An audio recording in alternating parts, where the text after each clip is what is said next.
We are live now, sir.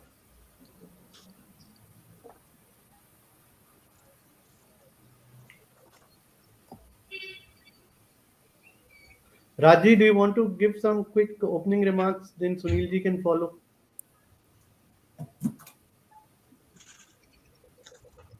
Uh, should I start? Yeah, Rajiv, please start. Rajiv, please give the opening remarks.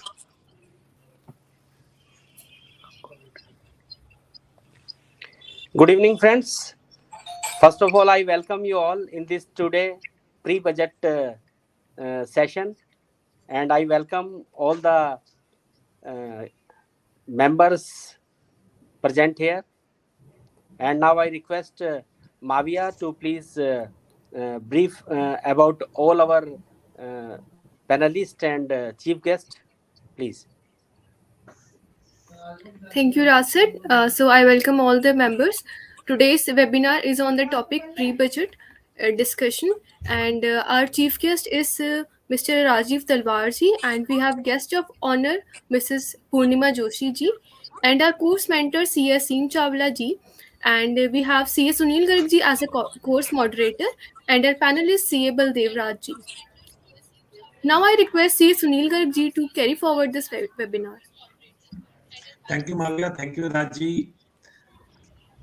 First of all, I welcome our chief guest, Shri Rajeev Talwarji, Poornima Joshi, and Baldev Rajji, my elder brother, chartered accountants, our course moderator, course mentor, Shri Asim Chawla ji, and our CC member, who is the force behind all these webinars, all these webathon, Dr. C. Raj Chawla ji. And good evening, friends who have joined today webinar. As you know, this is the second of Webathon 2 series, and in this Webathon, we have planned to have some unconventional topics also. And as budget is going to be presented on February 1st, so we have planned that we should have the voices from the chartered accountants as well as from the industry and the press also, and Poornima ji is here. And before handing over to our mentor, I will point out something to the honorable speaker regarding the direct tax matters. Direct tax matters में बहुत सारे issues ऐसे हैं जहाँ पर मतलब एक overlook की जरूरत है, जहाँ पर एक deep insight की जरूरत है. मसलन सेक्शन 45 हाईवे का जॉइंट डेवलपमेंट एग्रीमेंट को लेकर, और 45 हाईवे में क्या किया कि आपने ट्रांसफर को तो रेफर नहीं किया, केवल टैक्सेशन को रेफर कर दिया. But it's a new phenomenon in the Income Tax Act for the last 2-3 years, when we are deferring the taxation, but not deferring the transfer. 45 में लगा इंडिविजुअल और एचओ के लिए, लेकिन गवर्नमेंट मैंने के डिसीजन के बाद में अगेन शिफ्ट क्या ट्रांसफर अगर विदाउट कंटिन्यूअसली ट्रांसफर है कि नहीं है. तो this is the area, this is the gray area where we are expecting something in the budget. Secondly, about the startup taxation, as you know, there are two important sections, 56 to 7B and 80 IAC. 80 gives a 100% deduction to the eligible startup for consecutive 3 years out of the 10 years. But friends, as you know, in the definition of eligible startup with DPIIT, even party firm can be a eligible startup. But surprisingly, when ATIAC was drafted, partnership firm those can be eligible startup with DPIIT, but action was not given. Second issue is that in ATIAC you have to have a certificate in the interministerial group. And out of 40,000, 45,000 eligible startup registered with DPIIT, you will surprised to know only 2 to 3,000 has got this API. And again, 56 to 7B, 56 to 7B is a section. It's very rigorous in nature, where if you are subscribing to the shares of the company, and if the premium is more than the fair market value, it is going to be taxed. Exemption was given to the eligible startup again from this startup taxation in 56 to 7B, or popularly known as angel taxation. But again, the area is why not to extend this figures of 56 to 70 to all the companies? There are too many areas, so many areas. Again, there is the area of deemed dividend, 2 subsection 2E, E for that. And again, there is a lot of issues in there. So what I want to say, what I mean, that the law should be drafted in such a way that it should be easy to follow. And these anomalies, they should be removed. Another area is Right to Fair Compensation Act, Section 10 clause 37. You will be surprised that 10 clause 37, when the compulsory acquisition is there, then it is for urban agricultural land, then it is exempt from tax. But after the Lifetime Compensation Act in 2013, Section 96 of that Act says any award given under that Act, maybe agricultural land, maybe residential land, maybe a commercial land, if it is going to be acquired under that particular act, then it will be not taxable. It will be exempt from the tax. But government from that date, from 2013 till date, has not made the amendment in the Income Tax Act. They have issued a circular in 36 of 2016, where they have accepted the position that any compensation received under this act will not be taxable. But surprisingly, again, they have not brought in this to the taxation. So I mean to say that we should point out these things to the government, and so that they can amend the provisions, they can bring in the provisions to make it user friendly. With these words, I will request our courts mentor, Shri Asim Chawla ji, to take over. Over to Asim ji. Thank you, Sunil ji, for these quick, insightful comments. It's a great moment of personal privilege for me to introduce our chief guest for today's session, Mr. Rajeev Talwar. I mean, I looked at his resume and I think he's a perfect child for any proud father to have. That's how I would introduce. He's an ex-IAS, former banker, and pretty much the pillar of DLF, so to speak. And amazingly, an IPO of $2.2 billion, the largest ever done in 2007, was shepherded by Mr. Talwar. I mean, his resume is a treat to read. He's past president of Chamber of Commerce, PhD, Chairman Emeritus of National Real Estate Development Council, past chairman of World Travel Tourism Council, and pretty much has been on many sides of the spectrum, including public service, being the Lieutenant Governor of Union Territory of Lakshadweep. Then we are equally honored to have Honorable Madam Poornima Joshi ji. She is currently the political editor and chief of bureau at the Hindu business line. I always term this newspaper as an honest newspaper. The way it describes and presents news. She's been for over a quarter of a century covering national politics and different aspects of law, governance, economy, and she also had a stint in terms of being an editor of a peer-reviewed journal, academic journal called as Social Change, and her testimonials are immense. She writes on edit page, supervises the news coverage and reporting from this field. I thank you, ma'am. I understand that around budget time, your time is most at the premium. So without much ado, we will request you to kind of give your helicopter view. How do you think is the task too daunting this year for Madam Sitaraman with 2021? Are the scars of 2021 such that 2022 even becomes much more difficult while the budget proposals are presented on 1st of February? I'm conscious of the fact that your colleague, sort of in your peer, Mr. A.K. Bhattacharya, has written an editorial saying that budget making during recovery is more daunting than what it was in 2021. Are the challenges sufficient enough to distract, or we are looking at a consolidation phase? What about the impact of 2021? With this, over to you, and thank you once again for your time. But thank you. Thank you, Mr. Chavla. I mean, see, the task of 22 and 22 is greater in the sense that the commitments that were made or the proposals that were extended last year have not yet sort of fructified. And that goes for a lot of big bang reforms that the government had flagged, not just in the budget, but otherwise so also. I mean, if you look at the labor codes, uh, that were passed have not rules have not yet been framed.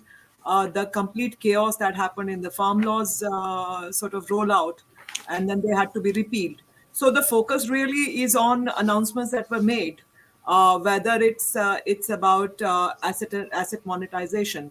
Now it's been a year, but the government has still not sort of identified areas and departments and companies that need to be privatized, even in the non-strategic sector. So they're still in the process of sort of sifting through what was announced last year, and then kind of formulating future strategies. So to that extent, I think the so one part is to sort of fix the nuts and bolts. Also, this is pretty much the last budget in which the government can undertake some level of policy tinkering or reform or some sort of a visionary document before the elections are set upon us. Next year will be the last budget after before the elections, so we can not expect much from there. But having said that, it's not very sensible to predict the budget architecture this close to the budget. We can just try and look at some of the concerns that have been voiced, particularly within the ruling establishment, as also the demands that the industry bodies and trade associations have been flagging in the run up to the budget. Now, one can get an idea about the underlying concerns looking at the consultations, particularly that the BJP has been having with the government of late. Now, I'm privy to some sort of consultations that happened on January 16th, to be precise, when the finance minister met about 25 state units of the BJP. This was a meeting that lasted for about 3 hours, where I'm given to understand that the biggest concern that was flagged was about the informal sector. Now, whether or not that happens, there was a specific demand for government support to this sector in terms of ensuring credit availability, looking at their working capital requirements. Also, and this is not really related to the budget, but the issue was nevertheless flagged that there is a lot of problem with the government machinery, and particularly the investigating agencies and income tax department that has been troubling the industry. And the investigating agencies were asked to back off, literally. So this is one issue where I mean, if I have time, I'll go into it further later on. Now, another not very unrelated issue is the still flagging demand. And I'm just giving you a mega kind of perspective. I'm not going into the areas that would concern you directly, which the taxes, which I'm sure you are better qualified to impress upon. But I'll just give you a mega picture of what really is being discussed and talked about in terms of budget formulation and architecture. And now, if you look at the diverse nature of growth in the past 1 year, now we all know that that certain sectors have done exceedingly well despite the pandemic. And because of the pandemic, you have the tech-driven industry, the e-commerce, telecom, the startup unicorn ecosystem that has shown exponential growth. Agriculture, despite the chaos that we saw on the reform side, has done pretty well, grooming about over 4% in the third quarter. The services, of course, grew, and there's been a gradual picking up of the trade. Exports have done well. And so overall, we're in a much better position. We've seen overall tax collections grow. But we still have a demand depression, which is reflected in the constant pitch for more investments in infrastructure, support for industry in terms of performance-linked initiatives, all of which is good. But still, that is an area of concern. If you look at research and generally the industry performance, capital expenditure by private industry has not increased. And even here, the top 5% of the industry has shown some percentage increase, but the bottom has really flagged. And these are signs of uneven or inequitous growth. And I'm talking not just in terms of industry, but an overall sense of a very troublesome level of inequality. Now, I wonder how many of you have seen, but the People's Research on India's Consumer Economics Economy Survey, it was reported in the media earlier this week. It showed that the annual income of the poorest 20% Indian households, that was constantly rising since 1995, plunged about 53% in 2021 from their levels in 2015-16. In the same 5-year period, the richest 20% saw their annual household income grow at 39%. That is the level of inequality we're talking about. If you're looking at the kind of, now we are in an election year. There is a crucial election going on in Uttar Pradesh, and you have widespread sort of demonstrations by people who appeared for the railway recruitment exam. There's been police action on them. So unemployment is a very, very big area of concern, which is linked to your MSMEs not doing well. Also, there are bright spots in the economy that would be a cause of stability. But we also have great concerns in the economy that the government really needs to address here, and they've not been addressed. Now, what the government does with it, because so far as one can see, we have seen two sides of the. I mean, we've not seen a real big vision for either reform or what kind of growth we really want to see as a country. We know that the China model is not going to be replicated in India. We have our own strengths in terms of our services industry. Even in that, we have not really come out with legislative or policy measures that would benefit. Now, where is the data protection bill, for instance, that has been talked about for 2 years now, which would help our services grow further? We need to have a legislative architecture which is at least matching the EU in terms of its quality for data protection. These are some of the basic concepts that ideally should be addressed, and the politics of it seems like they would be addressed, but be it through employment generation measures, which would include your PLI schemes, the measures to improve credit availability to the industry, or through what is now, on the other hand of the spectrum, what is now being called the new welfareism packages, where you have the direct cash transfers, PM Kisan, larger allocations to Manrega, the free rations, etc. So one would presume that this being literally the last chance to present some kind of vision for the country and the direction which we would take, be it in the form of reforms or the thrust on manufacturing or improving upon our strengths, whether in the services sector or the tech industry through legislative measures in the budget session, we are still sort of, I would hope that these areas would be impressed upon. Some of them would be, but we'll just have to wait and see. So that's. Ma'am, thank you for this very riveting opening remarks. I think you've set the tone very nicely. But in all process, would you not want to give some credit? And I'm trying to be as bipartisan as I am generally, and otherwise also. I'm not being able to hear you, Mr. Chavla. Yeah. Am I audible now, ma'am? Yeah. Yes. Yeah, in terms of my being bipartisan, but should one not give credit to the government for being able to see through the Air India, being able to roll back the farm laws, being able to ensure that despite the welfare. Well, Air India, yes, Air India is a very heartening development. I mean, it's a huge relief to the taxpayer. But farm laws, I would tend to disagree with you. I mean, It's a complete political botch up. The way they were introduced, first of all, to claim that the farm laws were a genesis of this regime is a misplaced claim. Okay.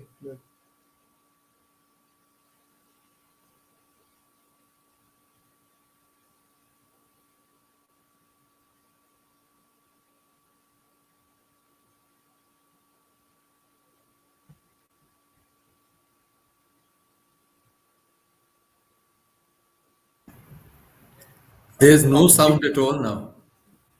Can you hear, sir? Now we can, yes. Yeah, I don't know.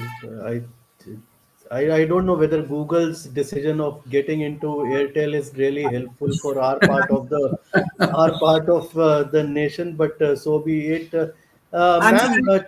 Yeah, I got the connection was lost for a bit. So Yeah. I say this bit about the farm laws because yeah, I completely disagree with you on the farm laws being a success because first of all, there was no need to introduce them as ordinances in the middle of the pandemic. Also, to ram them through Parliament, despite your ally disagreeing with you in the manner that they did, was a complete political mishandling and a misreading of the situation. Now, APMCs are a subject that are being discussed for the last 10 years. Why has the government, no central government, not interfered with what has happened in Punjab and Haryana? There is a reason why agriculture sale is a state subject, and Punjab and Haryana are exceptionalisms in that sense. So you can't ram it down their throat and make a complete botch up of the entire reform process. Now, in the next 2 years, do you think this government or any government for the next 2 3 years can go anywhere near the farm reform? Some of which are badly needed. I mean, Punjab does need to diversify. But they're not going to be able to do it if you have a reform that has been played out without any consensus and without any conversation with the stakeholders. Farmers need to be handheld. If I mean, I agree that there is a problem with Punjab in the sense of no diversification happening there. But there's a reason why 30 lakh hectares of Punjab land is under paddy cultivation, because these people have been handheld by the government in the earlier sort of green revolution phase. Now they expect to be handheld again, and agriculture being what it is, I don't think it's a very unreasonable demand for the farmer to be handheld at least for 5 years. If you want them to grow oil seeds or pulses or whatever, you have to handhold the farmers. You have to talk to him. You can't enforce laws in this fashion. And now you have a situation where you can't have other laws which are badly needed. So, uh, you know, yeah, that's what I would say. what would be your advice to Madam Sitaraman insofar as fixing two things? One is the inefficiency associated with our MSME sector. Globally, MSME sector does contribute more than half of the GDP, and equal number of employment it carries. I mean, in some countries or small countries like Taiwan, the share in terms of both employment and GDP is staggering to about 70 odd percent. And here we have a very high intake on employability, but the GDP contribution is about 30%. That's one. And second, steering it closer to taxes. The share of taxes has remained static at 9-10% since Yeah, 1819, despite every kind of intervention being done, so to speak, taking one step forward, two backwards, bringing a lot of technology into the whole scheme of things, completely overhauling the tax administration system to the extent that we may not even get an opportunity to go to tax office right. in the copybook style. So, thoughts on these two aspects are I most would have a welcome. lot of thoughts, Mr. Chawla, except that I've completely run out of time. No, you have 5 more minutes. I'm clocking I'll your have to time. really run now because my main news meeting starts in half an hour. I have to really write a prep for this meeting. So I'll have to go. I'm really sorry. I would have enjoyed answering questions and asking you questions as well, but I'll have to really run now. Sure, ma'am. We'll let you off the hook 4 minutes prior to it, but we'll keep this thing and hope to see you post budget and most of your thoughts may see the light of the day, Yeah, ma'am. I would have Thank loved you to for stay your on. time and we really I'm appreciate. going to give you. Thank you very much. Thank you. Thank you. Good luck.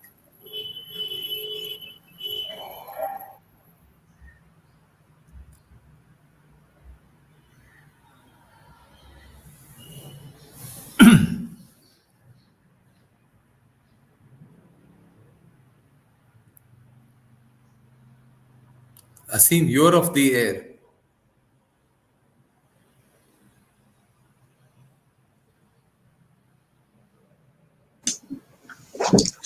I think this is a network problem. So it I seems. think Asim himself has gone off the air. So, or either he's gone off to, see off Poornima ji. Yeah, yeah. But So, should virtually we? also this is happening. Virtually Yes. also this is happening. Yeah. So, should Yeah. we So we continue? have. I think Mr. Talwar, you may start. I think. Yeah. In I the think, meantime, Mr. Sincha, join it. You can huh, give yes. your I mean, valuation. I think we. if if he gets a connection back again, he can come back. Otherwise, we'll continue. It is being recorded, so it's okay. It's Asim's show. So, thank you, Baldev Raj ji, and thank you, Mavia. Thank you, sir. Yeah. So there is some sound which is audible to you. Yeah, Is yeah. it Is your Yes, sir. voice is correct? okay? Audible. Noted. I think first of all, Purnima ji was very correct that we are into the 5-year election democratic cycle. So that's nothing which is really odd to any Indian. It has always been the same. Ever since we adopted a democratic model, we follow elections and there's a 5-year perspective. Yes, at the same time, there are always inputs which are possible. In the most famous one being the direction which was changed by Prime Minister Narasimha Rao, and also the fact that Prime Minister Narendra Modi in 2014, first of all, to get a majority after 30 years, then get it again. I think that's been a very great show, not only for the government and by the government, but also of the people, that they have changed on the national level and given a straight tenure to a stable government.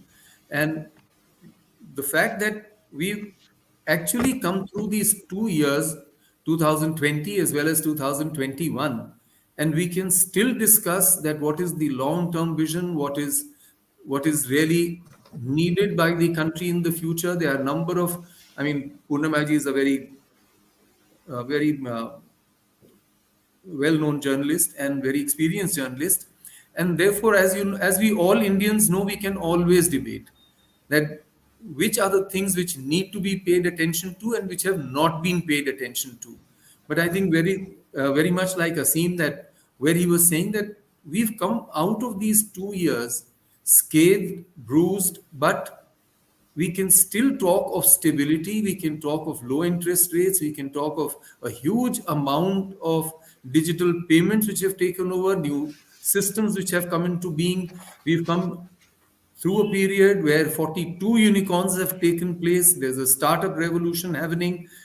We are now, auto sales are picking up. Telecom, as was told by everyone, that yes, telecom has sprung back. It's been a great help to this country and its economics.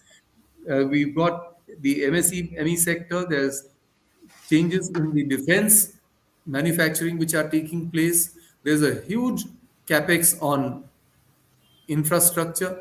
So I think there are lots of things which the government and the people of India can be rightly proud of. This is a country with 1.4 billion people, one fifth of the global population, or between one fifth and one sixth.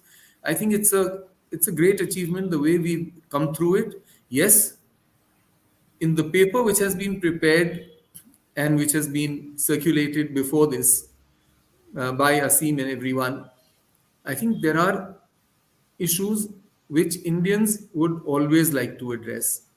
How much the budget can address, it's an annual statement, but it can give a direction to the country. To that extent, it is the responsibility of the cabinet to discuss and prepare grounds for the future, which somewhere do get reflected in the budget.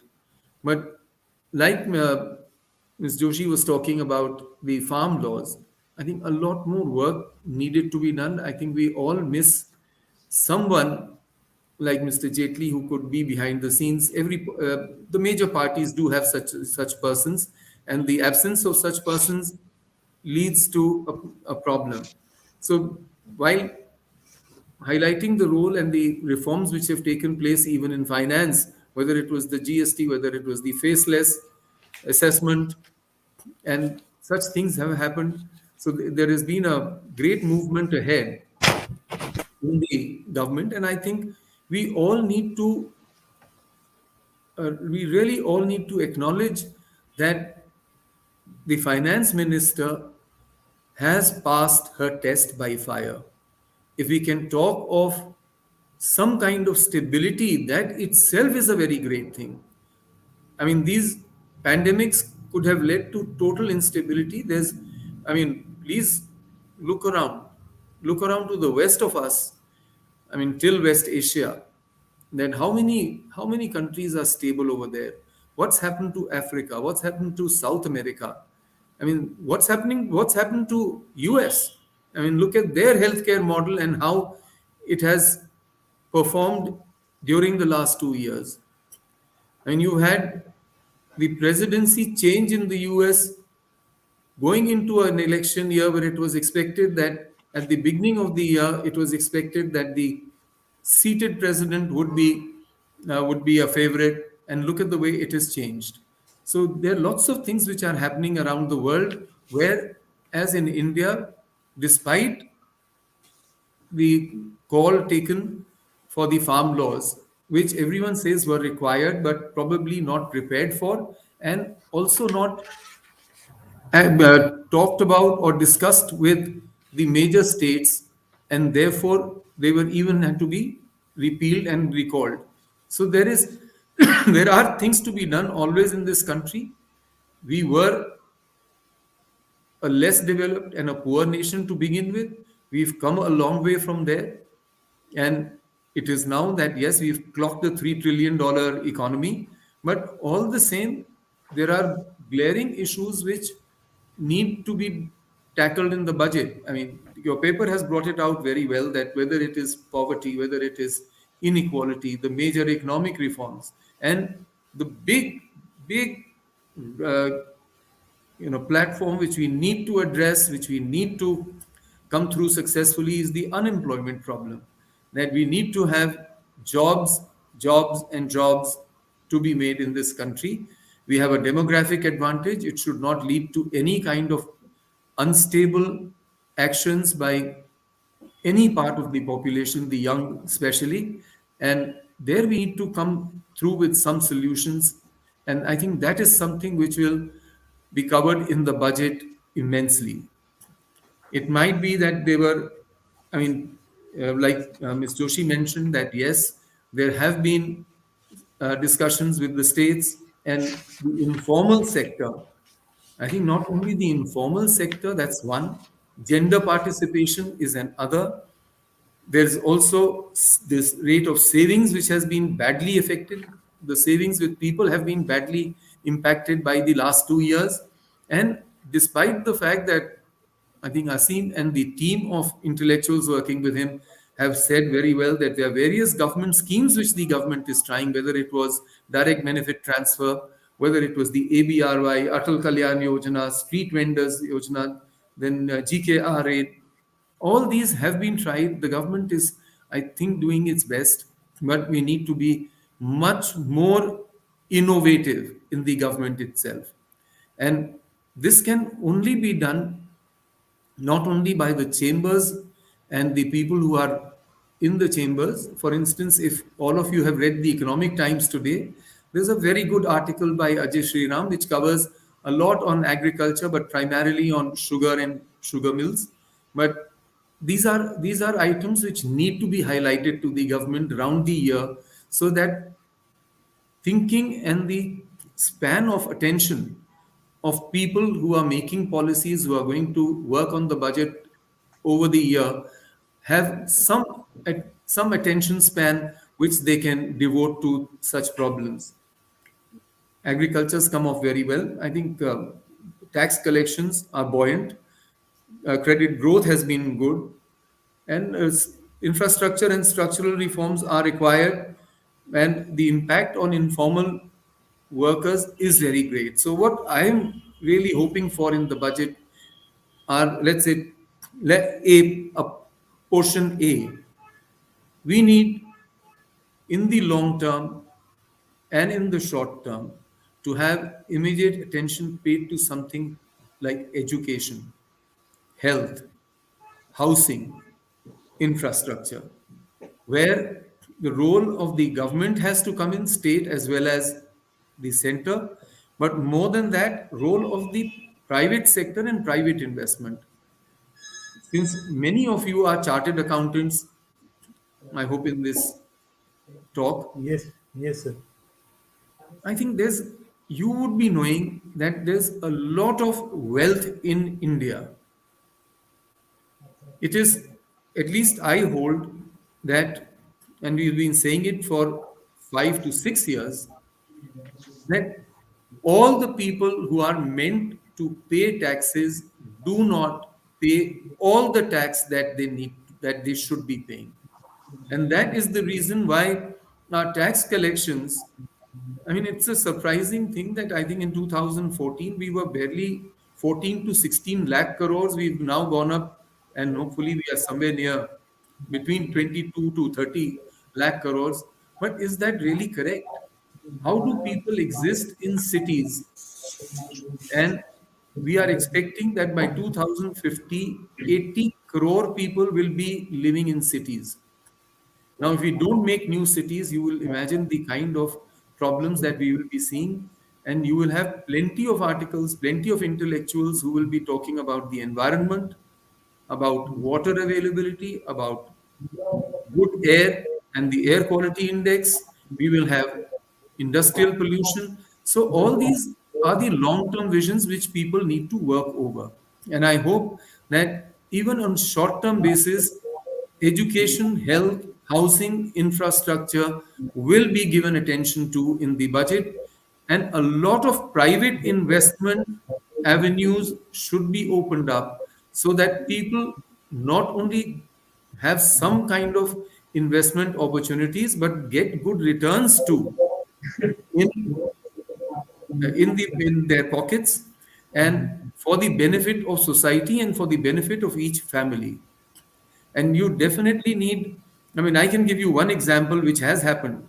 It was Mr. Jaitley's first budget, which just mentioned REITs and InvITs, real estate investment trusts and infrastructure investment trusts. And it took maybe 3 years to tweak all the rules and regulations and get through all the authorities. But today, REITs and InvITs and leased out commercial buildings have attracted something close to 60 to 70 billion dollars worth of investment. And that's the kind of effect it can make. So we do need to work on such kind of sectors and such kind of initiatives by the government itself. How do they open up to private sector investment? I mean, the fire in the stock market, I think, is primarily due to the fact that there are very few sectors being open to private investment. For instance, cooperatives, I think we should take some kind of leaf out of either Bangladesh. That how have they gone about, or successful models like Amul? Why are such things not happening in the agricultural sector in India right now?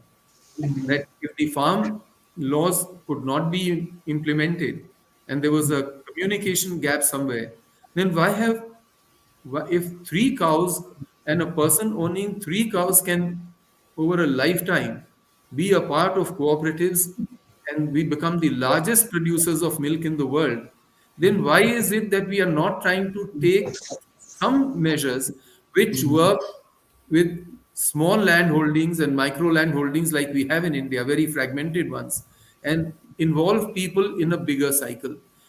What Purnima was saying was the right thing, that yes, rice and undue emphasis on paddy and rice has led to not only the soil being destroyed, but also water requirement going up very severely. And we need to go into pulses and cash crops. But those are the places where cooperatives can come in. I think the government needs to pay some attention to this, that how do they incentivize cooperatives in doing that. Then I mean, skill development is another. Technology and engineering. We need technology and engineering to be a part and parcel of any major long-term vision in India, because that is where we are going to use the youth of India and the educated youth to come to the rescue of this country in the long run. There's a very good video which you may have seen, which you may not have seen, saying what is the secret weapon which United States of America has. And it's not talk about any weapon. The mention is that the H-1B visa, where you know that lots of Indians and lots of Chinese and lots of other people from all over the world apply for it and come in. And they said that is what has carried the revolution of technology, information technology, IT, and digital systems into America and all over the world. I think we need to take advantage of that and provide a vision, and each budget taking a step forward. I think that's what happens. I mean, unfortunately, lots of bureaucrats, because of their ability to do and help out the democratic executive, do take steps which are one, it's in series, and it's not parallel, and it's not huge jumps which are taken there. But I think we need to have a stable government. We need to have more stability, more visionary, and the government has been extraordinarily uh, vision oriented government. And I think these will come about. It's been 7 years. Now there's no point in thinking what is the pre election year, what is going to be. I mean, we can't give any stops during the election year or next year or this year. It should be a long term vision which should continue. So that is part A. Part B, sorry, I'm not doing part B like you do in the budget. That's a different part. But since all Yeah. of you are chartered accountants, I take it that you are section by section and in details, you are much better than any of us. I've seen it in the PhD chamber itself, the direct taxes committee and the indirect taxes committee, whether it's Bimal Jain or whether it's Mr. Anil Chopra, all of them very distinguished CAs like you. They can deal with each of these minor sections and tweak them. But I'm going on broad kind of divisions, that education, health, housing, and infrastructure was one. The next one, which I think is agriculture, industry, and trade. We do need food processing. We do need cooperatives in this country because land holdings are so small, they need to come in. We do need things, I mean, like check dams. Can we transform the agriculture practices, water availability of every village by giving them a check dam? I just want to tell you that historically, someone should correct me if I'm wrong, but I've been led to believe that there is a town called Chanderi in Madhya Pradesh. Chanderi saris are very famous. And you'd be surprised to know that this was a town hundreds of years ago, which had a population of 2 lakhs, which is a very huge population in those days. But the unique thing about it was that this trade center, production center, service center was flourishing because they also had 365 step wells. Now, that is an amazing thing. If you've seen Baulis and how well they were constructed, that this is what allowed people to flourish as a commercial center. We need to do the same in our cities and make more cities for that matter. But yes, before that, we also need to see to agriculture, that where will agricultural practices, like many of them are in Israel, what is the incentive for us and for the agricultural farmer to introduce those? Whether it is drip irrigation, whether it is organic farming, whether it is the kind of green uh, any any word greenhouses that they have. Yeah. How do they do it? And what are the practices which need to be put into that? How do cooperatives come and run? If the cooperatives have been so successful in either sugar or, for that matter, in milk, then why can't they be replicated in agricultural products? Why can we not increase the income of farmers by intercropping? I mean, something which is very possible over the south and the coastal belt is intercropping coconut and cocoa. And that increases your turnover. The trees are almost similar in life, like a human, 70 years. They begin flowering and giving fruit at the age of 5 till 70. And the two intercropped can increase your turnover per year by 3 times and profitability. So there's a lot of thinking which needs to go, but how many things can be addressed in a budget, one doesn't know. Similarly, manufacturing. I find it very surprising that we still have a system of giving licenses to either colleges of engineering or medical colleges. Should it not be that it is in the interest of manufacturing, technology induction, that every industry which has a turnover of 1,000 crores should be allowed to establish an engineering college? Similarly, every hospital which is, please set the threshold yourself. Should it be 300 bedded or should it be 500 bedded? Why should they need a license for a medical college? Every medical college is attached to a hospital, and every hospital needs medical colleges to get interns. Why are we not expanding them and allowing free hand to the private sector through your good offices? I think chartered accountants should be playing such an advisory role that they should not only be advising the government, but on the other hand, freeing industry, giving a hand to education, the health sector, and also advising them to have a quality of education which is actually required in the country, where good, transparent practices need to come in. Modern accounting practices need to come in, and thereby probably the number of taxpayers and the amount of tax collected should be going up geometrically in this country, which is actually racing towards a 5 to 10, 15, or $20 trillion economy. How do we intend to become a force in the world?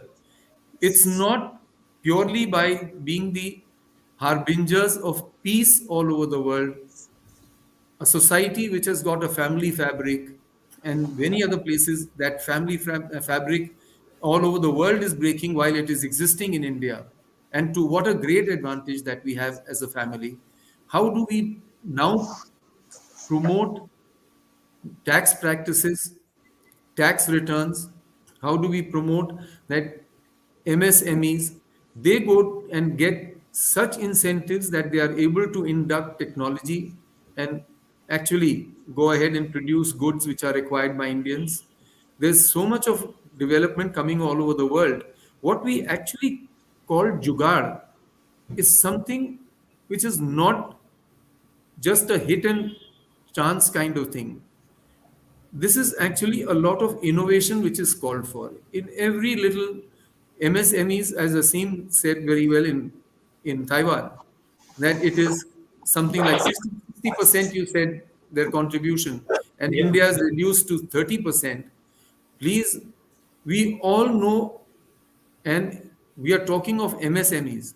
Look on the other hand, your semiconductor industry, that rumored that China placed in 2020 an order of $300 billion on these chips industry in Taiwan.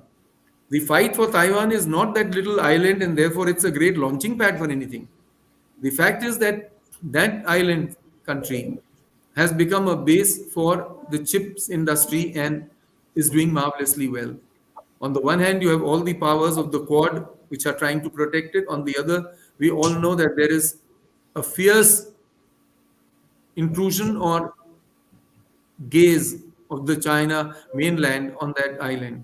So that is where we need to get in. And trade wise, exports have done exceedingly well. We need to keep on carrying on. I think there's a very good thing by Mr. Piyush Goyal saying that we'll crack the 400 billion barrier this year, go into 650 next year. And look at what China does. I mean, their surplus, or I think their surplus is 676 billion in exports. So that's something which we need to see, that policies of that kind come in every year, but on a long-term vision. The third part I would like to talk about is our revenue. I think to get anywhere from 22 to 30 lakh crores, the department is definitely changing, both direct and indirect. But how do they get help from all the chartered accountants here? This country, there are two professions which are highly respected and highly visible in this country. One is, of course, advocates, and we must suggest that we've had some very good finance ministers as advocates as finance ministers, but why they haven't introduced service tax on them is something the chartered accountants in this forum can advise. That why should they give you separate clerkage? You know that every lawyer has his bill and a clerkage bill attached to it. So why should GST not come on to them? And at the same time, when CAs are there, I think it has been said by the Prime Minister in some forum, but all of you need to see that how do we increase revenue? Is it possible for a person to stay in cities, especially the metros and the super metros, without a 90,000 income every month? I mean, people go abroad, people have cars, people have homes. I mean, they have people whom they are employing. How and they send their children to school, they send their children abroad. So how is it possible that all this takes place without the tax revenue growing by leaps and bounds? I think that's somewhere where we all as Indians need to make our contribution. It's not just the budget, but it's our own. Then the deficit. I think this year the budget would be watching the deficit. We had been used to the factor that the aim of 3% would be achieved somewhere over the last, let's say from 2014. There was a roadmap laid out for that. But this pandemic has come and ruined everything. So I think the deficit would be watched, that how does it affect inflation? And that the RBI is doing an excellent job along with the finance minister. And I think but they're also going to react to the crude prices going up, the US Fed now changing, and would interest rates be kept low? Because the cost of money in India, there are two things: the cost of money and cost of land, which are prohibitive. The cost of land we can come over because there's so much of land with the government, the defense forces, the public sector undertakings, which is actually should be priced at zero and given up, if for nothing else, affordable housing. We need to make 6 to 8 crore homes, and that's something which can be a GDP incentivizer. So that should come in. But cost of money, I think all of you who are economic pundits need to advise the government and need to show us the way that what could Congress be asking. And then disinvestment. Everyone's very proud of Air India being disinvested, but you know that there are so many other enterprises which need to be disinvested, that there should be some inkling on what is going to be achieved. For instance, LIC, that what is coming up in LIC. And the tax slabs, you have to tell us that how do savings get increased? How do private individuals show an investment surge through those savings? And how do they get more money in their hand? As you have been talking, each one of you, and I think also Ms. Joshi, that yes, there is less money. A lot of people have been affected, especially in the informal sector. And how do we get money into their hands? We actually need to provide, I think, a very stable life. And this, please, will get me to housing. That I think the real long term thinking, and which is long term to the extent of 10 to 20 years only, that we need to have housing which is affordable housing, 300 square feet, one bedroom, what we call. Okay, we are, I think, sorry, we are way off time. So let me just end up that housing, this No, no, needs you to be. can complete this because this is something which is very close to your heart and you've pioneered it in many ways. So I think it will Yeah. be a So I think we benefit need for the to. audience. Yeah. We need to provide housing on rental basis.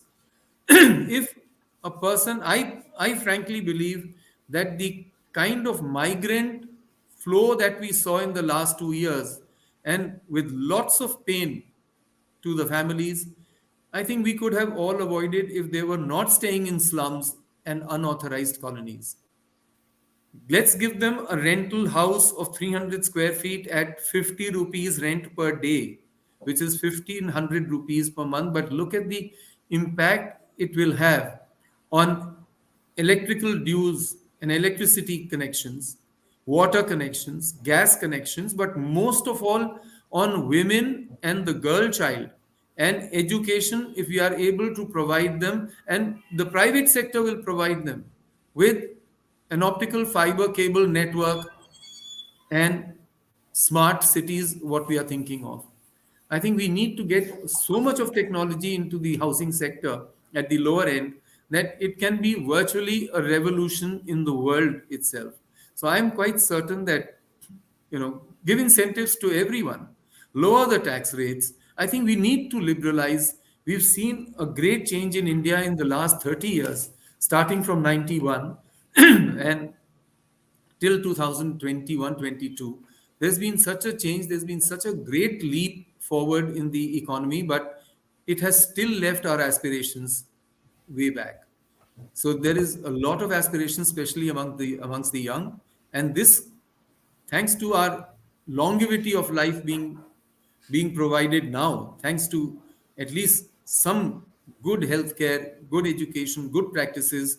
I think there we need to now ensure that yes, this economy grows, this country grows, and each budget gets to cover that.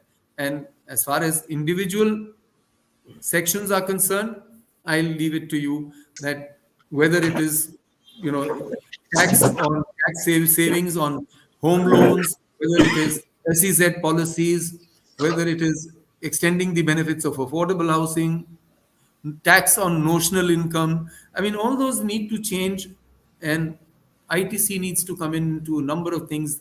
GST slabs need to be rationalized. Direct tax slabs need to be lowered and rationalized. That I would leave it to you and to guide us and educate us rather than the other way around. Thank you very much, and sorry for taking 10 minutes extra. No, no, no. I think it's a treat and great opportunity. I think for all of us. Sir, you belong to a very elusive,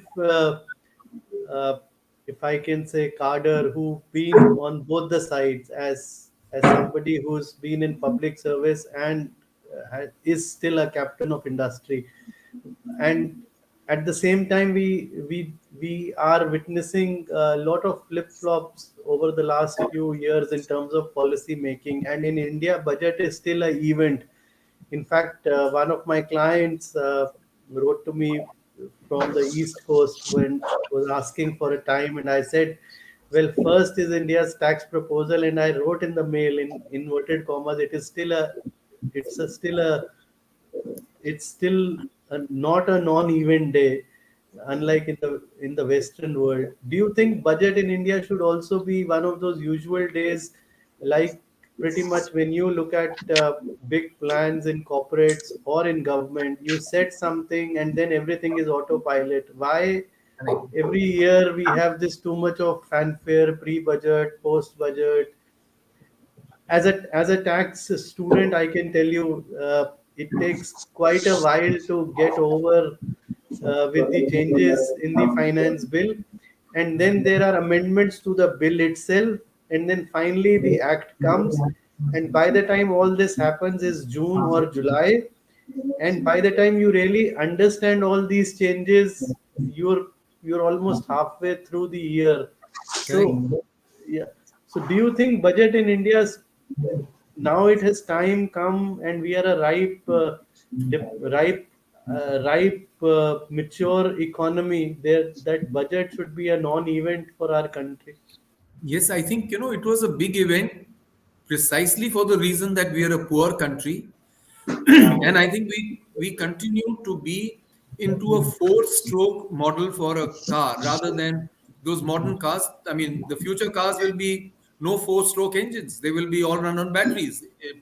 This is the kind of change you will need in technology. But we were a poor country where meager resources were doled out on the basis of economic perception, economic policy, and of course, influence.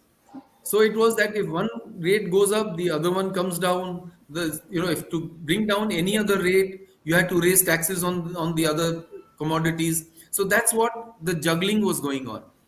I think we need to now liberalize and think of a much larger economy where the budget becomes a non-event, as you say. That these are great directions. For instance, what was the contribution of the budgets in 91, 92 until 96, where industrial licensing was abolished. I mean, the budgets were there because, yes, revenue was still very small. But the day you come to a 10 trillion or a 15, $20 trillion economy, then who would be worried about a thing called the budget? You'd be worried about rates of the economy. You will be worried about investments flowing in and out. What are the kind of financial instruments which are being promoted? Is it possible for any chartered accountant to suggest that we can have actually one of the ministers, while he was a financial firm, he came out with something which is called that commercial mortgage backed security. It was a new instrument. But how many such things can be done, as you rightly said, when we are still in the budgeting process? And you can't imagine what used to happen in the government. The budget used to Yeah. be presented on the 28th of February, and the new financial year would start on the 1st. Now, obviously, till the budget is passed, nothing is confirmed. So the first 3 months used to go saying that there is a provisional budget. Yeah. And please don't pass any bills, major bills, because you don't know what's going to happen in the budget, how much of your budget will be cut, how much will be given. Then after that they used to say, okay, planning commission, those schemes should be in the planning commission, which you have to implement. To implement those schemes in the planning commission, it used to be that go through the tendering process and sometimes re-tendering also. So we were virtually into the end of December before your tenders could be finalized. Now, in those last 3 months of the financial year, what kind of investments could be made and what kind of infrastructure could have been made? And each budget scheme used to suffer. That one of the easiest things for the CAG at that time was to say that so much of allocated allocation was not utilized, which officer is responsible. The fact was that they never said the process was responsible. So we need to actually come and make this country rich. There's a famous saying by Deng Xiaoping in 1979. In a communist country, the man could come and say, to be rich is glorious. 5 words. And look at the change where China is today. I mean, it became the manufacturing hub. It's everywhere said. And I'll give you an interesting sidelight that while America thought it was, and Europe thought that they were going into a higher level of technological infusion, and therefore will go into products which are very high value, high profitability, including fashion, and the bulk of manufacturing will be done somewhere out. It was very difficult to find a piece of clothing even in 1995, 97 in the US which said made in USA. You could find even Guam and such islands, but made in USA is almost virtually impossible. So We have ourselves, the world over, has made China into a manufacturing hub. Now they are saying that, look here, they've turned the tables on us. I'll just give you a very small example, which is even more, uh, you know, unworthy of mention. It is, the genocide and the Holocaust in during the World War II. Yeah. 6 million Jews, and a large number of them were able to escape. Some of them were able to escape to various lands. It actually, while Germany did emerge as an engineering giant, but where was the workforce? And over the last 70 years, you've come now to a post that where immigration is being objected to. Now they're getting very, very nationalistic Yeah. because a large amount of labor has come in from the rest of the world. And whether it is Africa, whether it is West Asia, they've come in there. And those countries are now finding it that they're suddenly becoming nationalistic and protectionist. So all such measures do have an implication. I mean, you do have, yes, look at the progress which is made in Vietnam. Look at the progress which is being made in Bangladesh. And we need to adopt some of that as a normal talk. All of you are very gifted intellectuals, and yet you are very close to the ground as a chartered accountant, as advocates, as educated citizens of this country, doctors. You are so grounded that our discussions, this is a nation on the move. And everyday discussions, that's why Indians are tremendous at discussing. And there is some benefit which comes out. Like they say in Kerala, you find people who are very educated, very argumentative, and extremely litigation minded. But the truth is that, yes, that state is a rare state where the kind of remittances that flow in, the kind of standard of life is so hugely different. There's virtually no city that you can make out. The entire state is, there's no village and no city distinction. I Yeah. mean, things are available to people all over the state. So we need to actually indulge in that kind of discussion, that kind of educated newspapers, that kind of availability of the internet, and eventually make it such a big economy while hopefully preserving our family and our peaceful traditions, that we normally come to the fact that yes, this is a nation where the budget will obviously make no difference. It will still be there. There will be a Federal Reserve. There will be these, this economic advisor, central economic advisor will be there. There'll be a great role played by the RBI governor, which I think he's doing right now and for the last 3 years. A marvelous RBI governor. We have a finance minister, I mean, a lady finance minister, I think the first one, and she's taken us through 2 years of pandemic. I think she's actually excelled herself. She's passed the test by fire. It's very difficult for all of us to think of stable finances in the house if there's some kind of tremor going on in the family fabric. So all this, I think, is contributing, and I'm sure we are going towards a much, much better economy, but we need to be always on the spot. I mean, people who are professionals like chartered accountants, advocates, doctors, and there are now hundreds of kinds of professionals. We need all of them to take up discussions and engage with the government. Bureaucrats, eventually I mean, it's very nice for them to sit in the secretariat and in the departments, but each one of them also comes out and deals with a lot of private citizens. I mean, that's what accounted for my staying in the government for 28 years, but then eventually saying that, yes, there is so much of the world outside. Why do you need to be in the bureaucracy? And my own personal thing is that we might increase the number of, increase the amount of intake, but 1% of the entire bureaucracy in the country must shift to the private sector. A very gifted people, each one of them comes through an exam. You've seen what's happening in Bihar, how many people sat for the exam, and they should True. go out. Their talent should be used outside. And that's what will allow people in the private sector to understand what is the language which government understands. Sorry, that's my view, but Okay. No, thank you. And a few important takeaways on InvITs, etc. I completely agree with you. 40,000 crores was the aggregate monies which were put it into the system, and therefore, in one of the sought for tax wish list is the rationalization of capital gains tax. Yeah. Your point about fiscal deficit target of 6.8% of GDP in and around sir is very apt.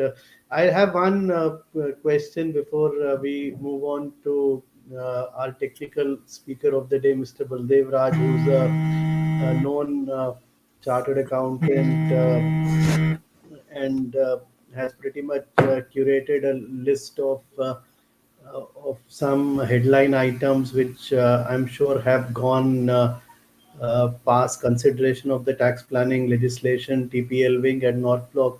Before we, sir, let you off, of course, you're most welcome to stay, but I am too conscious of your time. Is if you had to turn your clock back 28 years ago, would you still elect to be in public service before you graduate into industry, or you would have done something different? Sir, first of all, I should have educated myself better.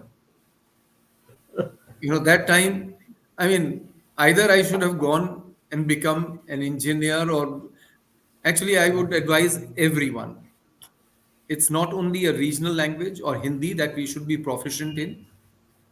English is also a great help, but the greatest help for every child going to school is mathematics. If you are good in maths, it's not simple mathematics, whether it is calculus, whether it is trigonometry, any kind of higher mathematics is very essential for everyone to know. I should have done that. But that time the country was such that everyone said ki, father's ambition is, if your father hasn't made it to the IAS, the son should make it to the IAS. So which is what I mean, there was a professor's son, there were two professors from JNU. Their son was doing history in school. And he was a great friend of mine. He came to our house and told everyone कि ये तो बिल्कुल बेवकूफ है, ये तो उसमें engineering में जा रहा है या डॉक्टर बनना चाहता है. सर आईएएस का बनाओ ना, इसको हिस्ट्री में डालो. So actually went to history honors. Yes. So I think then it should have been many more avenues opening. And I'll give you that, yes, I'm just talking about the 1985 batch of IIM Ahmedabad. Mr. Tarun Bajaj, who is the Secretary Revenue and the Finance Secretary, Hmm. is from the 1985 class. KKR, headed by Sanjay Nair, is Hmm. 1985 class of IIM Ahmedabad. Falguni, who's the Yeah, latest billionairess, yeah, she is Nika. 1985 batch, Nika. Yeah, yeah. And then we also have in DLF, we have this, I mean, I think he is the 1985 batch, Ashok Tyagi, our CEO now, and earlier the group CFO. And he's an engineer, a civil engineer from IIT Roorkee. So there's so many bright people in this country.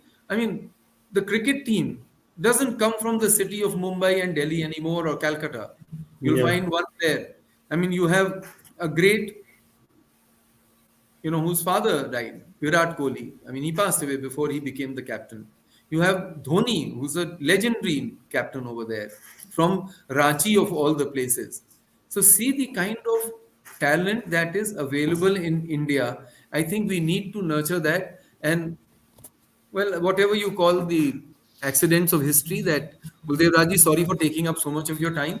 But the truth was that maybe if I'd been better qualified, I should have been something else. But the government service, let me tell you, it's a great platform. It's a great platform from the poorest of the poor to the richest of the rich, and around the world, you meet such people that your thinking process can never stop.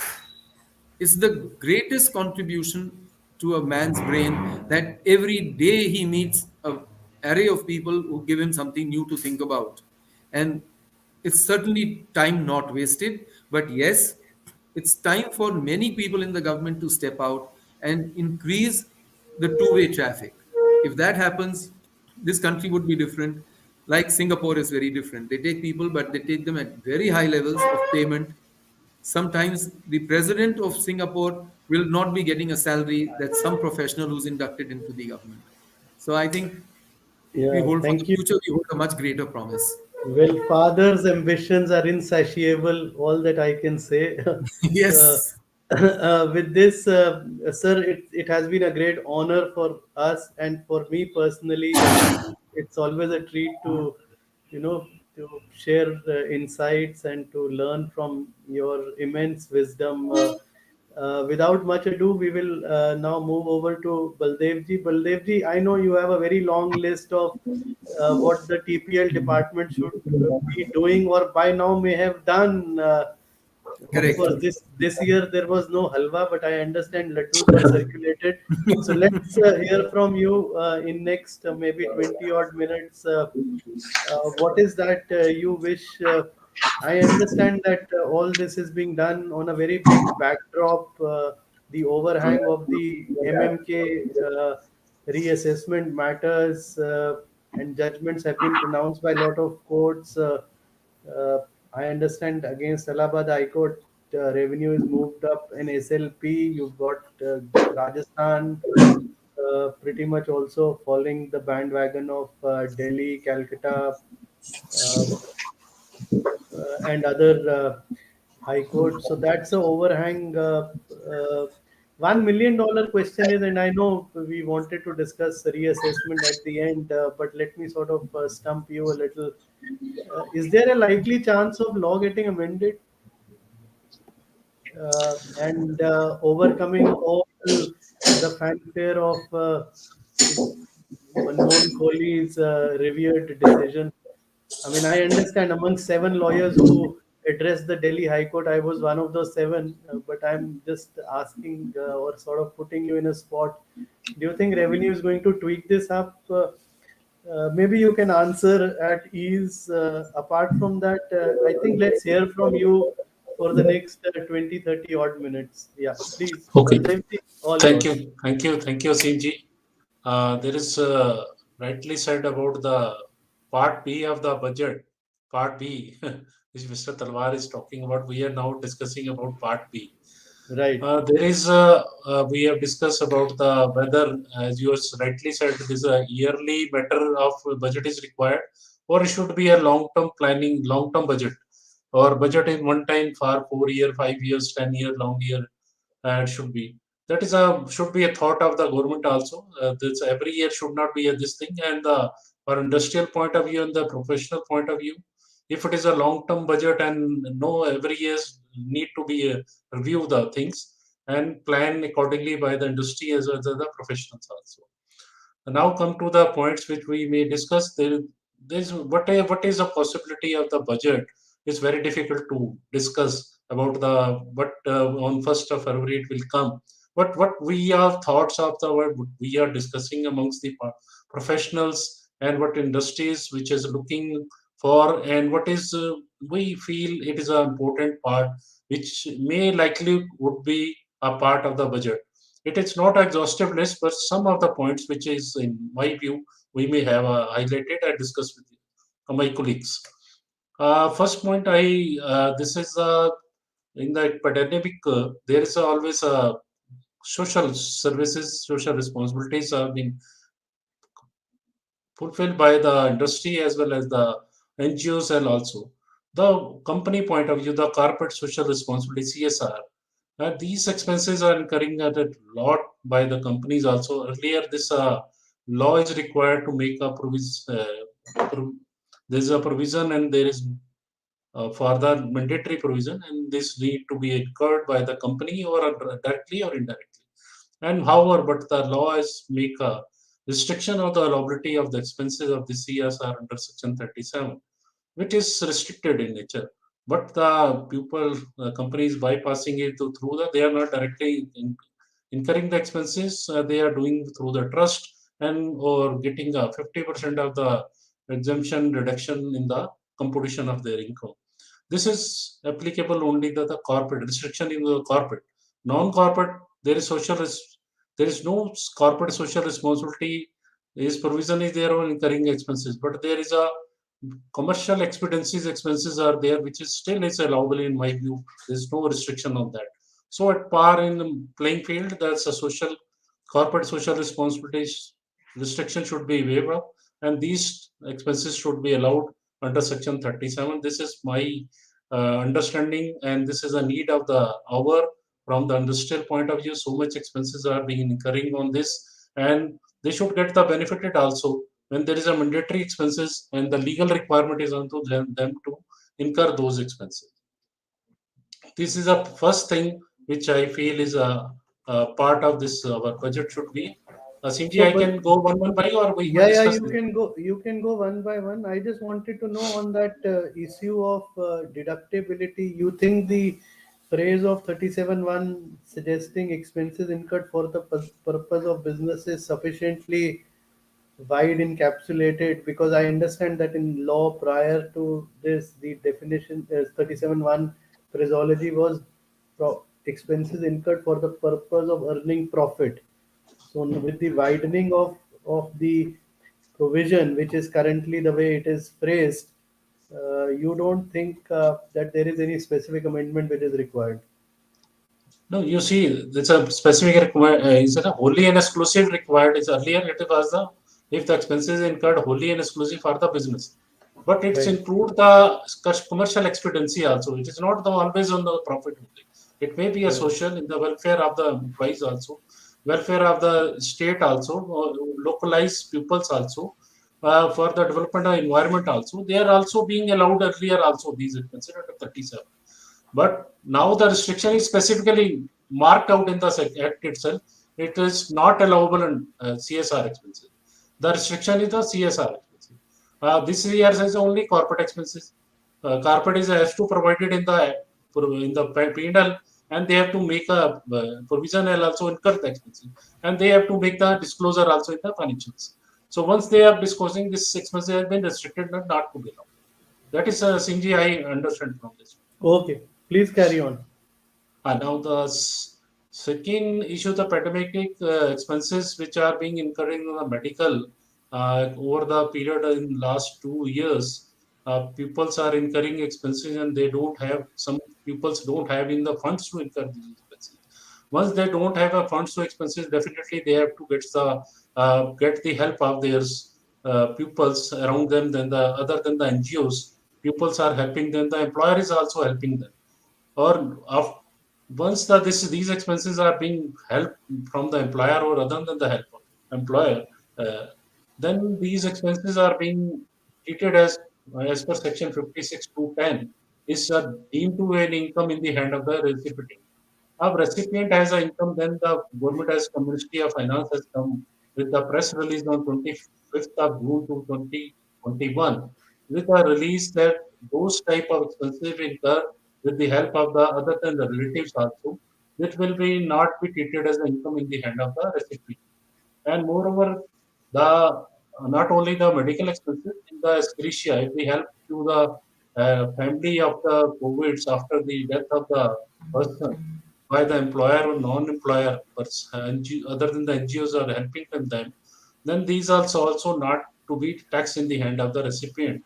And this has been also covered in the press release, but there is a restriction of 10 lakh rupees markup is given in the other than the employer, but there is no provision in the act itself. Neither there is any notification or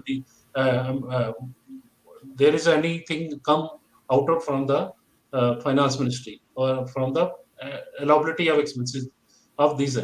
This should be a part of this budget so that the people can get the benefit of that, which has been given in the press release. Moreover, the person who is contributed, that should also be getting the benefit from the either in way of a deduction also. That has not been provided in the press release, but it should be part of proposal. This is already given by the finance ministry, but it should be a part of the budget itself. That is, Sinji, is the second point. I feel this is a part of our budget. Right. Now we may think of you see the pandemic has given the bad for the many industries, and moreover these industries are bad for the particularly of the aviation ministry, tourism, and the hospital. These three industries are very badly affected by the pandemic. Because you see every time then the slowdown of the close down of the slowdown, these industry has been first locked out by the government. This restaurant will be, hotel will be closed down, and the travel is restricted, international flights cancelled, local flights cancelled. Now these all effective travel has been restricted. So these industries are affected badly, and over these 2 years almost closed out. These industries are very close to the close down. Now the budget should give some incentive to them, these industries, so that they can boost up. They have some incentive, so there should be some boost for these company industries. This has seen is a third point I feel is the. Right. May I go ahead Yes, please. Please go ahead. now? Now the salary pupils are very effectively. Demand is always there. The standard deduction, no doubt, this is standard deduction is there. 50,000 rupees in a year from the salary. These are salary people are still in the view. These are not sufficient deduction. This should be increased. So this is pupils are thinking why this should be increased. There should be increase. You see, so many years back, there was a 30,000 rupees, 2002. Now the over the years, there is a uh, indexation. Even you see the indexation has come 2001 to now three times. Three times. Now the three times system means that if you see 30,000 is standard deduction on that time, that should be around 1 lakh rupees as per the indexing also. How it should be every year there should be a demand, or every should a standard deduction to the salary paper to be given. That is a matter of discussion. But in my view, when the cost of inflation is there, the cost of inflation is applicable to everyone. So standard deduction should either be linked with the cost of inflation, cost of inflation, wholesale index or retail index, so that it should be benefited to the employees. So this proposal may be considered, maybe possibility of the demand is there. We hope so. It is will be coming in the this budget. Second is the due to this pragmatic, this pupils employees are working from home. The employers they are paying also the allowances to the employees for incurring their actual expenses. These are not the reimbursement. These are the allowances they are being given. Companies is saving their electricity, transport, and net communication expenses. By at the same time, employees incurring these expenses uh, from them, and they are getting the allowances from the company. Once they are getting the allowances, these are come under the taxability in the hand of the employees. Now, in the time, the employees is incurring a specific expenses for the working from home, and they are getting the almost a reimbursement, but not actually a reimbursement in the shape of allowances. One, this is allowances, this is taxable in the hand of the employees. So, work from home allowance in proposal in budget proposal should be come as a allowability of exemption or deduction from the salary. It should not be taxable in the hand of the employee. That proposal should be taken care. I hope so. This is being demand by the salary, and this will be considered by the our finance minister. Now, next point is in my this discussion is about the rate of taxes. Now, whether this any rationalization is rate is still required as per the discussion by the ministry in the last year and over the years, they are saying our rates are internationally rates are very nominal and comparable rates. No doubt it is maybe that far. But there should be a playing field, equally playing field. Only that should be in there. In the one side, their corporate rates are very low, and in the case of individual, there is surcharge is so high, and the LLP and business firms are the rates are 30%. And the case of the company, these three categories are there: 15% for the manufacturing industry, and special 22%. And if their turnover is less than in particular rate, turnover is less than that, then is but 25%, and then the rate of 30%. This four slab is going on in this corporate, but in not level playing field for the firms and other. It should be also be at par about the rate of tax should be at LP and LLP and firms and AOP should be a maximum rate. Should not be restricted to be 25% as in the corporate cases or 22%. That's a should be. be considered by the budget, and I hope so. This will be in the coming in the budget some relaxation in that part. In the same time, the corporate there's a minimum tax. MAT provisions are there, but it is applicable on the when the rate is 25%, 30%, and the MAT rate is only 15%. But in the non-corporate assessees, there is a rate of minimum alternative tax is a 18%, 18.5%. It should be a level playing field. So when the MAT is there in the 15, that should be at par. It should be also on the 15% of the AMT also, and minimum tax on the non-corporate assessees. This is, I hope so. This is to be considered by the budget, be taken care of to given the relief to the others entities other than the corporate entities. Then this next point of my this issue is MSME. There is a lot of need to be compliance as the other. So these MSME, they need to get some more relaxation in the budget to ease of doing business so that their compliance cost should be reduced, and compliance once they can do the good business and focused on the business rather than the compliance. There's a lot of compliance and complications in the act itself. There's TDS provisions are there, their audit is there, there's returns, statements, so many things are there. So the relaxation should be given as in the corporate, small companies they have given. This MSME, there should be some relaxation should be provided in the budget so that they can be benefited, and so compliance cost should be reduced and they can focus on their business also. And next point, Sinji, still now you would like to add something? No, please continue. Maybe Okay. Mavia, do we have some questions which we can take from the audience if there are any? No, sir, Let's there see. are no questions right now. Okay. Baldevji, Okay. please continue. Thank you. Thank you. Now there is one next point is there about this is a global minimum tax. Global minimum tax is that the OECD has entered into contract, enter with the understanding between the OECD's countries and with the other countries. Almost I think 136 countries have come under the understanding. Okay, there should be a global minimum tax on the multinational groups at the rate of 15%. The 15% rate means it is to be taxed at 50% at any, whether in India or outside India. If these business are they doing, they should be without tax. They are shifting from profit one country to another, so that to avoid bypass this, people are avoiding the tax in tax haven and sometimes move to transactions in the one countries and move to the other countries. So as per their understanding, this need to be a pay the 15. Their understanding and make it as a 15% tax on the multinational group. Regarding this has to be implemented from the year 2023, and now we are in the 2022.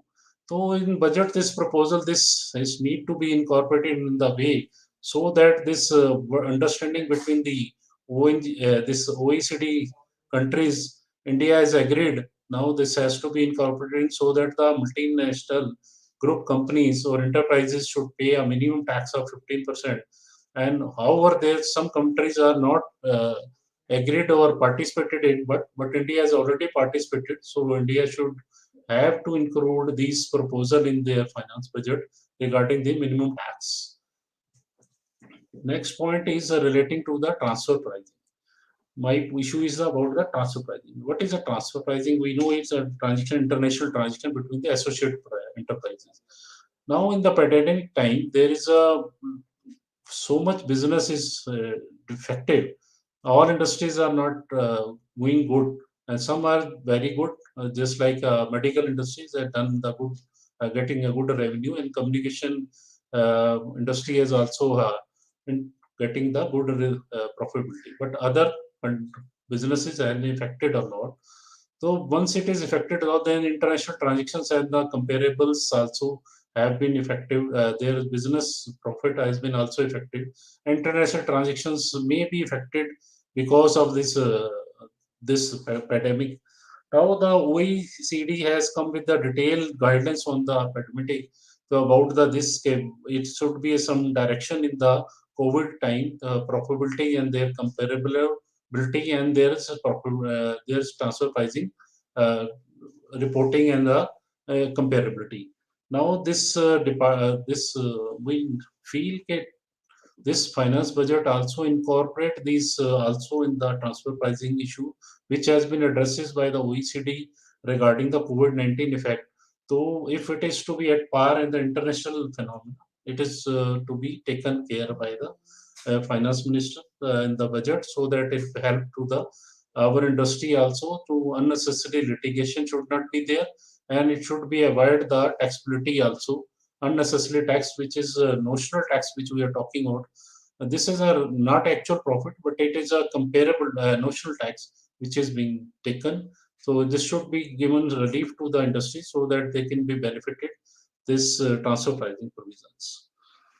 And next point in my discussion is about the equalization levy. We know equalization levies on the advertising on the online, and there is last budget also. There is last budget. There has been incorporating the equalization on the e-commerce business also.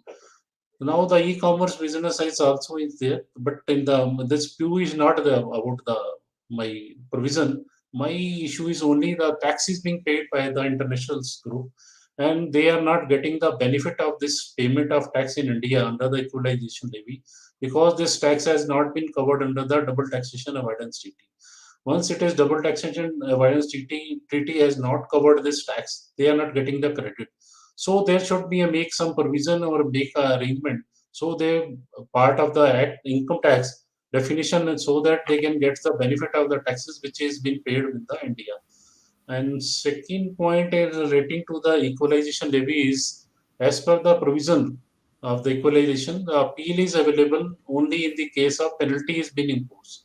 There is no appeal against the chargeability of the equalization or coverage under the equalization.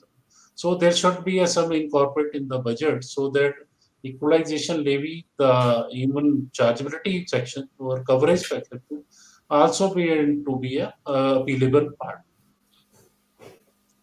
Next issue is very normally we all professionals are being taken hit by that.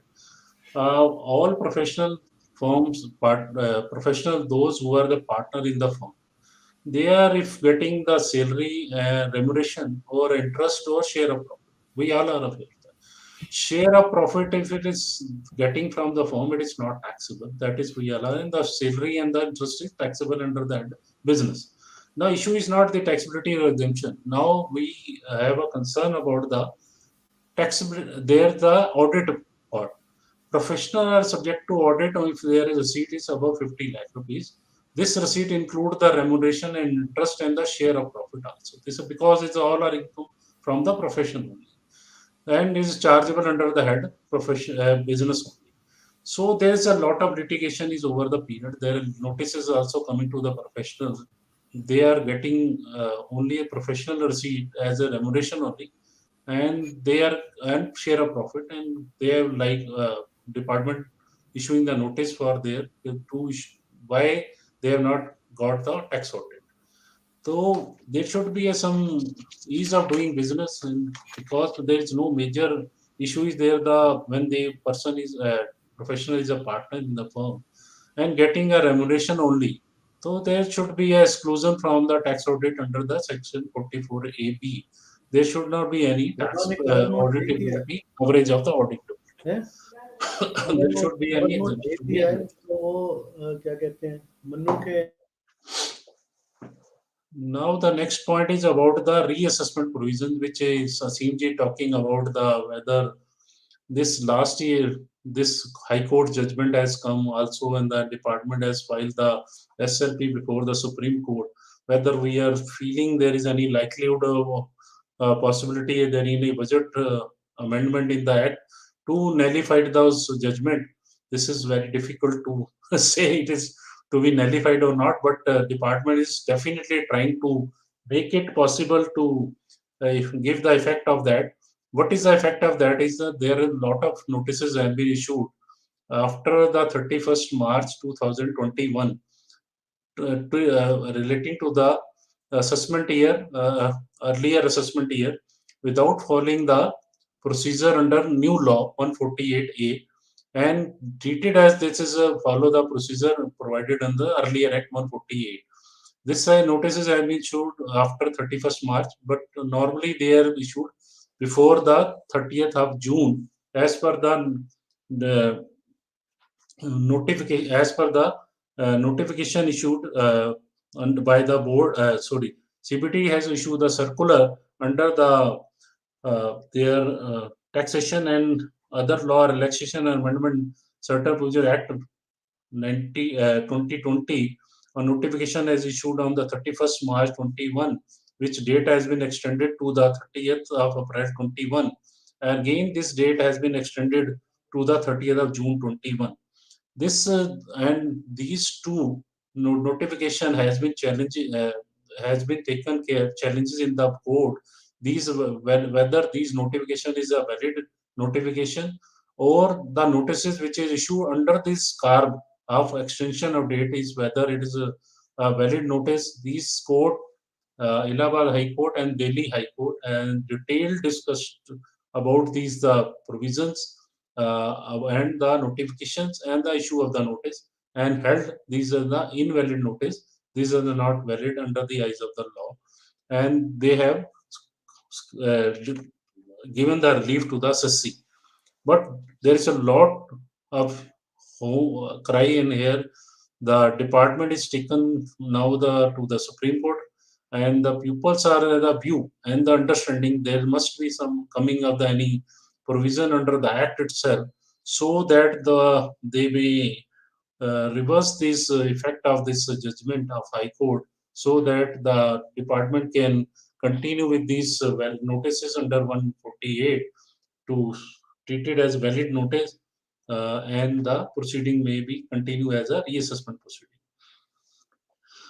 This we feel there's a possibility, but it is not sure whether once it is changes come, and again this is retrospective effect, or it is may possibly again litigation will be start.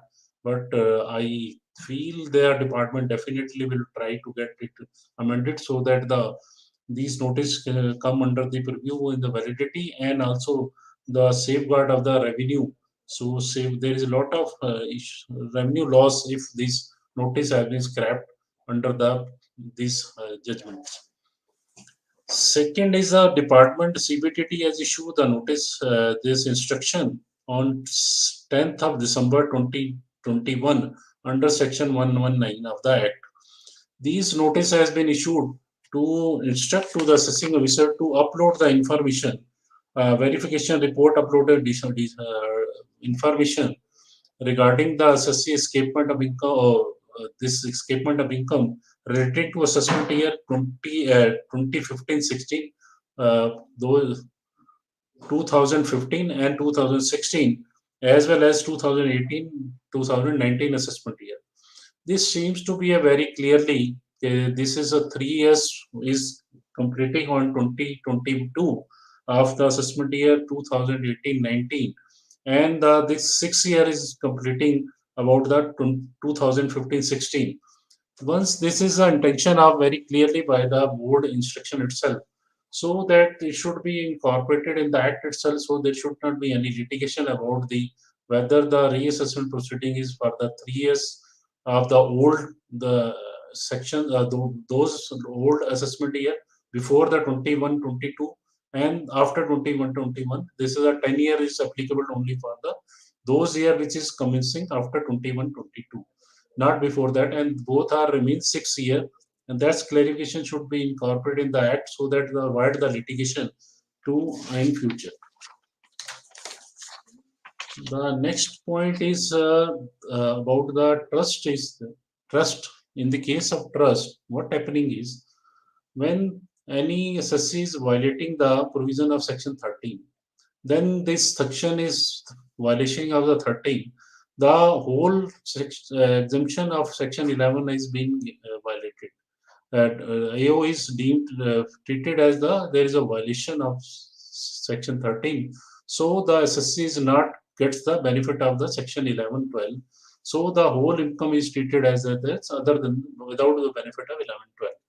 There is numbers of rulings on a judgment on this issue where the court has held clearly that this exemption of 11 and 12 is still available, but the violation to the extent of the issue where is a violation is there, to that extent only there is a withdrawal of there the to that extent only the amount is not allowable under 11, 12, and that is if it is able to it just gets a taxable, not the whole amount.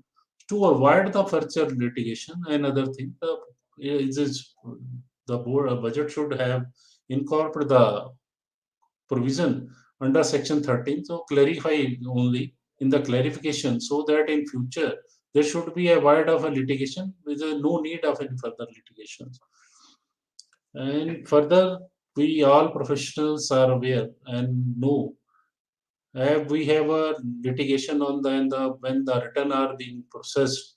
There is issues, and normally the issues is the SSC is following cash basis of accounting or mercantile basis. When there possibilities of cash basis of accounting, their TDS has been deducted by the deductor on the accrual basis. Once the deductor is deducting the TDS on accrual basis, so the SSC in the cash basis not claiming it, cannot claim it as per section 199.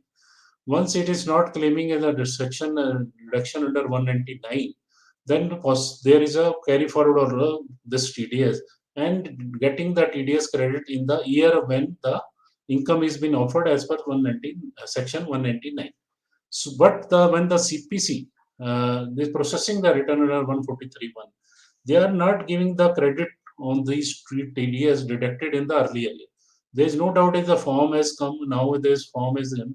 Still, there is a litigation is coming there credit for 20 this 26 years to reflect not of the current year is reflecting. It is reflected these TDS credit in the earlier 26 years. Once it is not reflected in 26, the CPC is not allowing the credit, even though there is a part in the form is there. So there need to be a streamline the system so that in processing 143.1, there should be a clear cut so that the TDS credit should be getted by the SSC. Even this is a legitimate refund TDS credit of the SSC. There is another point is a proposal which is we feel is to be a part of. Then there is a merger and demerger or amalgamation of the companies. Then there is amalgamation, merger is there. Then the as per the provision, section 74, there is a availability of the carry forward of losses and the unabsorbed depreciation. There's a availability on the fulfill of the condition by the SSC, amalgamating company and the amalgamated company. This benefit is available, but the MAT credit which is with the available with the amalgamated company is to be not made available under this process. So there should be a provision. This is a MAT credit should be allowed to that the amalgamated company so that they can get the benefit of the which is already paid by this benefit is available with the other company. This is we need feel this is should be a part of our budget proposal in next year. This on the 1st of February. The next point is our on capital gain. There is a provision under the JDA Joint Development Agreement is in the section 45 5 subsection 5A, where it has been provided benefit to the individual and HUF when they enter into the joint development agreement, when the SSC has a land and given the to the party for construction of, and on the construction they will get the taxability of which year is a very much litigation to settle this law. The litigation, this provision has been inserted, but this law has benefited has been given to the individual or HUF only, not to the other party. This law now This joint development agreement is also maybe possible by the other parties also. Not only the individual joint only, there may be other parties also, firms and the company also. So this benefit should be extended to the others also, not only the individual and actual. This is proposal should be considered. This demand of the industry also very much is there. And next point is a lot of issues are coming and people are discussing, and every day we are taking reading from the newspaper also. Digital currency is there. Digital currency and its taxability issues are there. But pupils are expecting this. This will become in the budget itself. In my what my understanding and knowledge is concerned, this digital economy, currency taxability, and other issue, there a bill has been proposed in the Rajya Sabha, but which has been sending to the standing committee. Still, the matter is pending before the standing committee. Once it is pending before the standing committee, there is no possibility. I think there is no chance of getting anything in this budget proposal. It is maybe in the after getting the clearance from the standing committee only. This may be possible.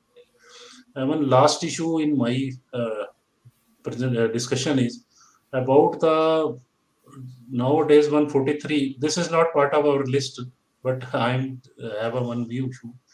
This is 139 returns when we are filing the returns. These are being processed.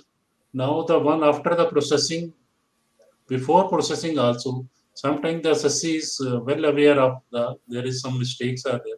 Now the time period revision also very reduced. In the year itself is in this year there is, if normal is the December is the in the assessment year of the any assessment year when the revision can be filed. It's a very little time for the revision of that. And when there are processing, we are receiving also the notice 143 1A proposed adjustment.